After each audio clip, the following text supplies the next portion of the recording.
Broken hearted ka? Sugatan ba ang puso mo? Malungkot ka ba? May problema ka ba? Nahihirapan ka ba ngayon? Umiiyak ka ba?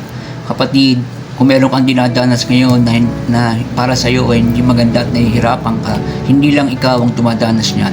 Maraming mga taong nakakaranas ngayon ng mga pagsubok, hindi tayo exempted, mapamagulang, mapakabataan.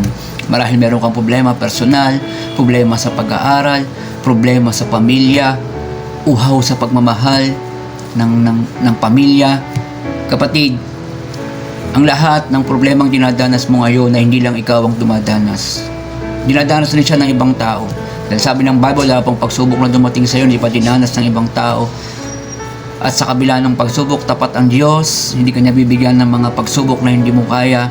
At ang gagawin ng Panginoon ay bibigyan ka pa niya ng kalakasan at karunungan para mapagtagumpayan iyon.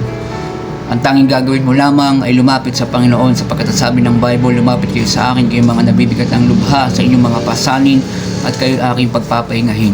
Kapag naramdaman mong ayaw mo nang sumunod sa Diyos, mas lalo kang sumunod. Kapag naramdaman mong ayaw mo na magbasa ng Bible, mas lalo kang magbasa. Kapag naramdaman mong ayaw mo nang manalangin, mas lalo kang manalangin. Kapag naramdaman mong ayaw mo nang maniwala sa Diyos, mas lalo kang maniwala sa Panginoon. Hindi makakatulong sa atin na lumayo sa Diyos kapag tayo merong hinaharap. Sapagkat kung meron kang problema tapos layo ka pa sa Panginoon, ay siguradong mas lalong hindi ka magtatagumpay. Ang kailangan mo lang ay manampalataya, manalig, pagtiwala, lumapit at kumapit sa ating Diyos sa buhay. Kung binibigyan ka ng ibang tao ng kagalakan, kung binibigyan ka ng ibang tao ng kalakasan, ng kasiyahan, lahat ng bagay na yun ay pansamantala lang.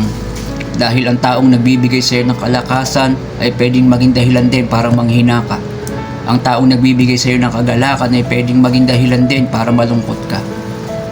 Dahil kung meron man magbibigay sa atin ng totoong kagalakan, totoong kapayapaan, at totoong kalakasan, walang iba kundi ang ating Diyos. Kaya kapatid, ano man ang iyong pinagdaraanan sa buhay mo ngayon, ay magtiwala ka lamang sa Panginoon at tiyak, totoo ang sinasabi ng Bible na hindi ka niya iiwan at hindi ka niya pababayaan.